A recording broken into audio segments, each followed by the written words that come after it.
படிச்சா எப்படி? ஆ ஆ படிக்க நீ ஸ்கூலு தானே? ம் ஆ ஆடு மேய்க்க நினைப்பு இருந்தால் படிச்சுட்டு ஆடு மேய்க்க வேணும் தம்பி. ஆ ஆ படித்து முடிச்சுட்டு கூட ஆடு மேய்க்கலாம்ல. ஆ இப்போ அதுக்கு முதல்ல பீடி அடிச்சுக்கிட்டு இருக்கியோ?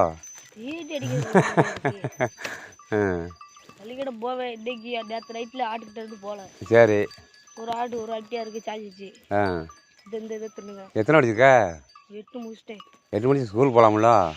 இன்னைக்கு தான் போகல, நாளை போகணும். ஒரு காலேஜ் முடிச்சுட்டு கூட ஆடு மேய்க்கலாம்.